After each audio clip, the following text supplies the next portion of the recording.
Hello guys, welcome back to my YouTube channel. Delhi high court के द्वारा Himanshu Kumar versus UPSC case जिसे 26 जुलाई यानी कल सुना गया, इस केस के नए अपडेट के बारे में हम इस वीडियो में जानेंगे कि कल दिल्ली हाई कोर्ट में क्या क्या हुआ, क्या फैसला अभ्यर्थियों के पक्ष में आया या नहीं। इन सारी बातों को हम इस वीडियो में देखेंगे। जैसा कि आप सब जानते हैं कि Himanshu Kumar versus UPSC case जो आंसर की जारी करने को लेकर है, तो कल इसकी सुनवाई हुई और काफ़ी चौंकाने वाली बात सामने आई कि जिस मुद्दे के लिए इस केस की याचिका दिल्ली हाई कोर्ट में दायर की गई थी, उस मामले पर बात ही नहीं हुई। इसका मतलब ये है कि यूपीएससी के द्वारा आंसर की जारी करने को लेकर जो जवाब दिया गया था वो मेन मुद्दे से हटकर था। इसमें यूपीएससी ने अलग अलग माध्यम से जवाब तो दिया, लेकिन आंसर की जारी करने वाले मैटर में यूपीएससी के द्वारा कोई स्पष्ट जवाब नहीं दिया गया। जैसा कि आप सब जानते हैं कि 3 जुलाई को जब इस केस की सुनवाई हुई तो 14 दिनों के अंदर यूपीएससी को जवाब देना था और यूपीएससी ने 18 जुलाई को इस प्रकरण में 12 पन्नों में अपना जवाब भी दिया। लेकिन जो मेन मुद्दा था कि यूपीएससी प्रीलिम्स का आंसर की अन्य एग्ज़ामों के तरह भी इसका भी आंसर की जारी कर दिया जाए, जो अभ्यर्थियों की मांग है।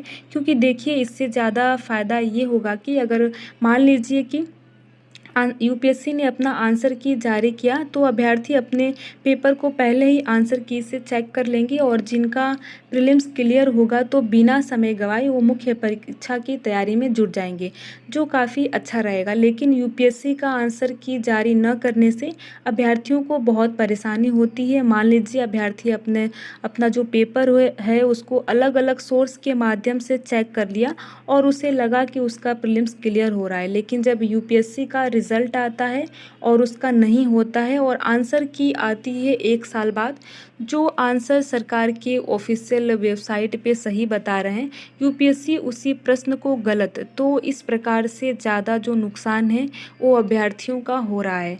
तो इसी मांग के लिए जो अभ्यर्थी हैं 2022 जीएस फर्स्ट पेपर के लिए, वो अभ्यर्थी जो हैं वो चाहते हैं कि एक एक्सपर्ट कमेटी बनाई जाए और आंसर की यूपीएससी का जो है आंसर की वो अन्य एग्ज़ामों जैसे कि पीसीएस का आंसर की जारी होता है, तो इसका भी आंसर की जारी कर दिया जाए, जिससे कि अभ्यर्थी पहले ही श्योर हो जाएंगे कि उनका प्रीलिम्स हो रहा है या नहीं। तो इस केस में यूपीएससी का यही जवाब था कि जो ये केस है वो दिल्ली हाई कोर्ट के क्षेत्राधिकार के बाहर का है और ये जो मामला है वो ट्रिब्यूनल एक्ट 1885 के तहत कैट में सुना जाना चाहिए। तो आप देख सकते हैं कि यूपीएससी के द्वारा कहीं ना कहीं स्पष्ट जवाब देने से बचा जा रहा है और यूपीएससी का कहना है कि ये केस कैट के द्वारा सुना जाना चाहिए। जिस प्रकार से सिद्धार्थ मिश्रा वर्सेस यूपीएससी का केस जो है वो कैट में चल रहा है, तो जब कल सुनवाई हुई तो उसमें जो रीज्वाइंडर एफिडेविट पेटिशनर द्वारा फाइल किया गया, उसमें कहा गया कि यूपीएससी पैरा वाइज जवाब देने में फेल रही है और यूपीएससी द्वारा दिया गया जवाब फैक्ट पर आधारित नहीं है।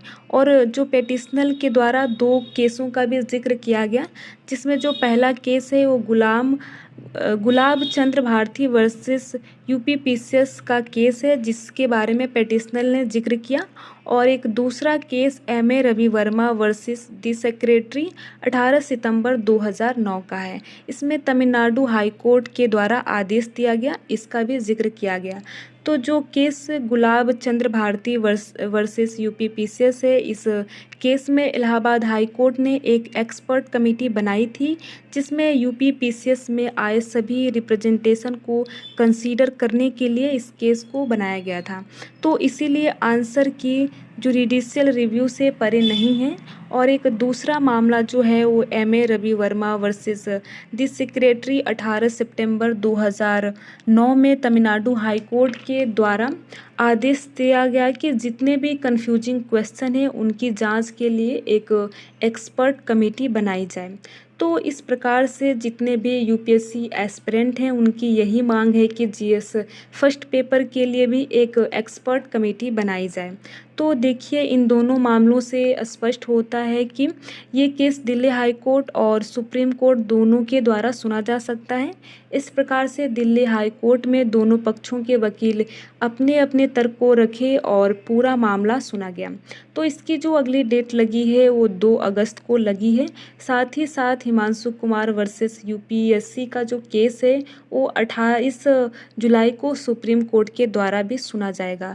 तो अब देखना ये होगा कि सुप्रीम कोर्ट के द्वारा क्या कहा जाता है और अभ्यर्थियों के पक्ष में कब तक फैसला निकल कर आता है।